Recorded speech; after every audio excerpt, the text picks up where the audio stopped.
E aí, pessoal, que é o Elias, professor de história de vocês, né? Estamos aqui hoje, né, para dar continuidade à nossa discussão aí sobre o período ali do João Goulart, né? O período entre o final do governo João Goulart e o início do regime, né, e da ditadura civil-militar. E hoje a gente vai falar especificamente do golpe, né? Como é que ocorre, né, essa transição entre o final do governo João Goulart e o início desse novo momento aí, que é o período militar no Brasil, né? E é muito importante a gente compreender, né, as forças que atuavam naquele momento para poder ter um entendimento, né, mais profundo sobre o que significou, né, e os mecanismos que foram usados para desencadear, né, o processo aí é, de derrubada do governo João Goulart e o estabelecimento do regime. Então, é muito importante que vocês leiam, né? É o último tópico do tema 2. Deixa eu olhar aqui, é o tema 2, eu acho. Isso mesmo, tá aqui, é o último tópico do tema 2 da unidade 4, eu acho. Da unidade 4. Então, tema 2 da unidade 4, leiam, tá? É bem curto, né? Mas aqui eu vou trazer uma série de informações que não tem no livro, então é muito importante vocês fazerem as anotações, né, que forem necessárias. Como eu já falei, né, sendo um conteúdo para o IFCE, é um dos conteúdos que tem bastante presença nas provas do IF, então estudem bem, tá? Façam as anotações e enviem as dúvidas lá no Google Class, tá? Porque esse é um conteúdo que não pode ficar, né? Não pode passar aí batido, tá? Então vamos lá para nossa aula para a gente poder entender, né? Então, golpe civil militar, né? Primeiro a denominação, né? Por que civil militar? Por muito tempo, pessoal, esse período foi chamado de regime militar, ditadura militar, golpe militar, né? Na verdade, a, a gente, né? A história, quando a gente passa a tentar entender esses processos, a gente busca entender, né? De forma mais profunda possível, né? Então, hoje a gente compreende, né? Que o golpe, né, o processo de golpe que houve ali em 1964, ele não foi simplesmente articulado ou unicamente articulado pelos militares, né? A participação militar ela teve uma relevância realmente muito importante, até porque foi a força que fez, né, que desencadeou o golpe, mas para que esse golpe pudesse ocorrer, ele precisou de uma base civil muito forte.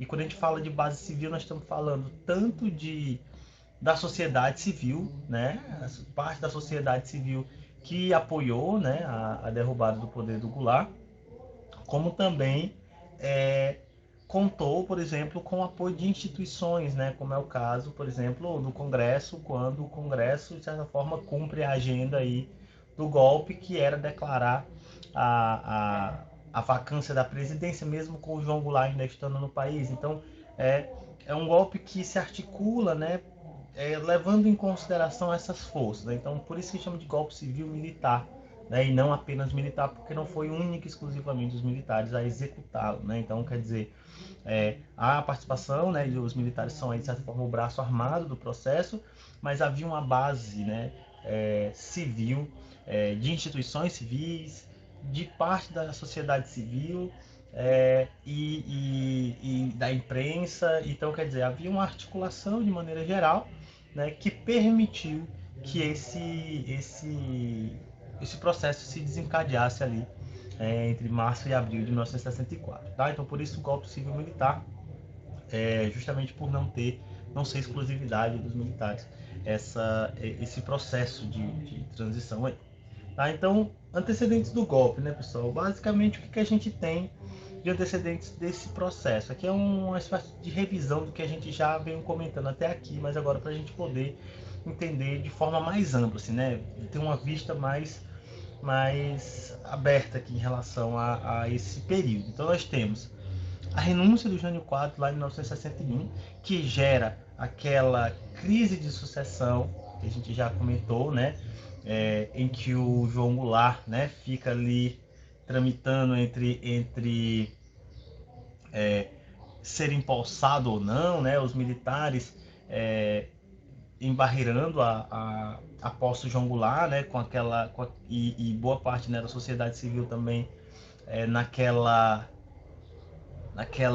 euforia do perigo vermelho, né, naquela ideia de que o João Goulart ele seria um comunista e ele implantaria um regime comunista no Brasil. Então tudo isso gera aquela crise sucessória que coloca ali, né, o João Goulart e os militares em oposição, né, e gera toda aquela instabilidade, né, que foi a chamada campanha da legalidade. Até o Leonel Brizola foi um dos líderes da campanha da legalidade no Rio Grande do Sul, e se organiza, né, uma força militar, e havia uma ameaça ali iminente de uma possível guerra civil. Então o fato é que chegou-se ao acordo do parlamentarismo, né, como a gente sabe, a emenda constitucional do parlamentarismo, que dava ao João Goulart, né, o cargo de presidente, mas um primeiro-ministro seria escolhido pelo Congresso. Até o primeiro-ministro foi lá o Tancredo Neves, né, um dos, né, e isso permaneceria, né, até 1965, quando haveria plebiscito para votar se o parlamentarismo ele permaneceria ou não, né. E aí eu lembro lá que o João Goulart consegue adiantar, né, o plebiscito para 1963, então para ainda ter tempo de governar, né, já que 65 seria o fim do mandato dele.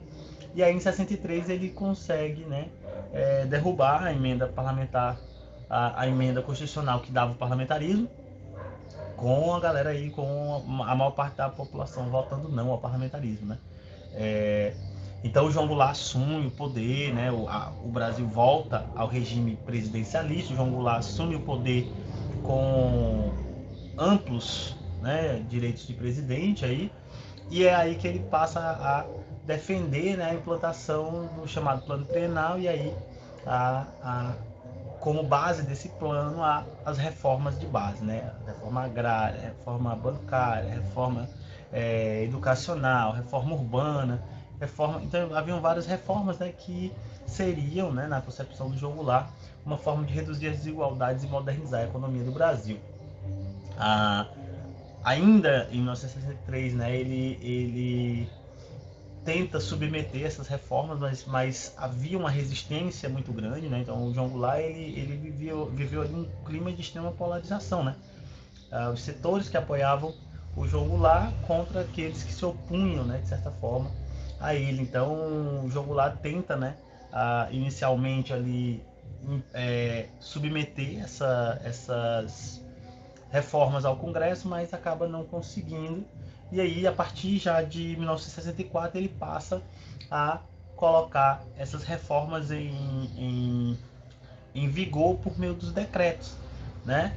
Então, você vai ter a priori, né, o decreto lá em março, né, de nacionalização das refinarias, né, de petróleo, e também o decreto que, vamos dizer assim, né, desapropriava algumas terras, né, terras próximas às ferrovias e tal, e isso vai gerar, né, uma insatisfação, né, porque boa parte das elites, principalmente, né, se opunham muito ao governo João Goulart, pelo histórico de João Goulart, né, trabalhista, por um histórico populista, né, então tudo isso faz com que boa parte da oposição cada vez mais se articulasse, né, contra o governo do João Goulart. Então é dentro desse processo que você vai ter jornais que passam, né, a criticar aquelas instituições que a gente já viu, né, anteriormente, o IBAD, o IPES, né, que eram instituições que passaram a difundir toda uma ideologia e aprofundar, né, essa crítica, essa oposição ao João Goulart. Então tudo isso passava, né, a se tomar corpo cada vez maior em 1964. E outra coisa muito tensa é a revolta de Marielle, né, liderada lá pelo Cabo Anselmo, que representou, né, principalmente para as forças militares, uma quebra da hierarquia, né? Então,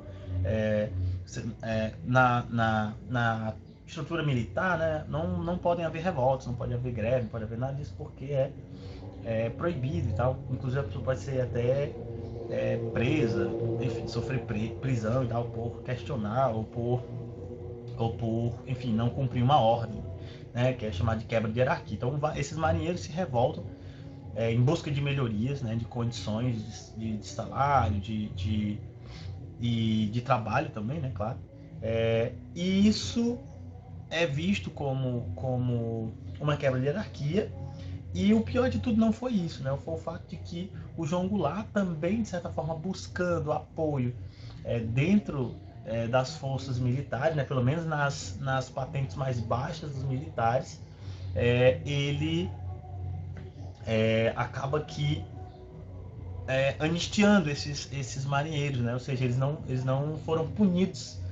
E isso, né, com certeza, atingiu de forma muito, muito severa partes desse setor militar que viam isso uma quebra, né, muito, muito radical da hierarquia militar e vão passar, né, também a se opor com muito mais ênfase ao governo do João Goulart.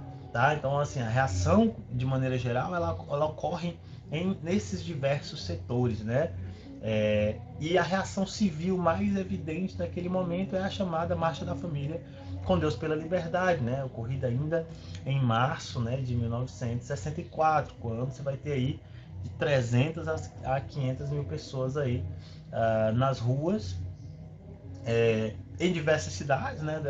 Ela ocorre primeiramente em São Paulo, mas depois ela passa a ocorrer em outros locais, e reúne, né, uma boa parte das classes, né, classe média e classe média e elite, né, classe média alta, setores do clero, né, clero católico, né, e enfim, né, os setores mais conservadores da sociedade brasileira daquele momento que pediam, né, o fim do governo João Goulart, o fim do comunismo no Brasil, né, o retorno da democracia, essas coisas. Então, essa marcha, ela foi, de certa forma, assim, ela é até considerada por muitos historiadores, de certa forma, o sinal verde, né, do golpe, né, de que o golpe teria um apoio civil, porque na verdade, né, essa ameaça de golpe ela já existia desde muito antes, né? Como a gente já falou, houveram outras tentativas de golpe. Na verdade, hoje, né, de acordo com documentos, né, ligados aí à CIA e documentos do próprio Exército, sugere-se que a montagem, de certa forma, desse golpe ela é muito anterior a 1964. Né? Então, na verdade, o que faltava, e esse golpe provavelmente poderia ter acontecido ainda em 54, lá no fim do governo do Getúlio Vargas, né? Mas aí, como não havia base civil, já que aquela comoção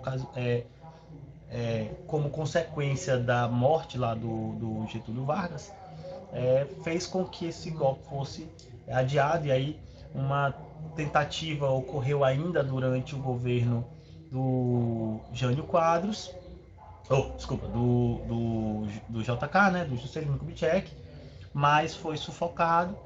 Depois, em 61, com a renúncia do Jânio Quadros, aí sim, do Jânio Quadros, também cria-se essa crise institucional, né, com a iminência de um golpe, mas a resistência, né, da chamada campanha da legalidade também conseguiu, de certa forma, conter esse golpe. E aí, mas aí em 64 você vai ter, né, a efetivação desse processo, principalmente, como eu falei, porque por muitos a Marcha da Família com Deus pela Liberdade era vista como um sinal verde de que o golpe, né, teria base social. Não é à toa que, na verdade, antes de 64 você já tem a formulação, né, da chamada Operação Brother Sun, que era, né, uma operação dos Estados Unidos, de que caso houvesse uma resistência, né, os Estados Unidos iriam intervir, né, nesse processo político do Brasil. Né? E na verdade, né, esse golpe está atrelado, eu já até comentei anteriormente, que com a ideia de que os Estados Unidos buscavam, né, construir aqui na América, principalmente na América Latina, uma base de apoio sólida, né, principalmente com o receio de que, eventualmente, né, um desses países da América Latina, e o Brasil tinha uma importância muito grande na América Latina, viesse a se tornar um país comunista, socialista, sei lá. Né? E isso se aprofunda ainda mais a partir de 59, quando Cuba, né, que é ali bem pertinho dos Estados Unidos, passa pela Revolução Comunista, e isso faz com que esse incentivo, né, aos golpes militares na América Latina se tornasse cada vez mais efetivo pelos Estados Unidos. Então não é à toa que não só o Brasil vai passar por um golpe militar, né? O Chile enfim, né, basicamente outras nações aqui da América Latina vão passar também por processos semelhantes. A Argentina também, né? Então quer dizer, a ideia é principalmente conter esse avanço, né? Ainda que esse avanço não existisse efetivamente, tá? Então olha só, tudo isso, né? O golpe, então ele vai se constituindo a partir dessa base de apoio da sociedade civil por meio dos grupos sociais, também por meio das instituições, né? No caso aí, por exemplo, a igreja católica, né? As instituições civis, né, como o próprio Congresso Nacional, que acaba que articulando, né, fazendo parte da agenda do golpe. Então, tudo isso faz com que esse processo, né, fosse um processo bastante... até foi até muito rápido, né? Você vai ter a questão de 2, 3 dias. O João Goulart já havia sido deposto e aí já estava instituído um novo regime no Brasil, né?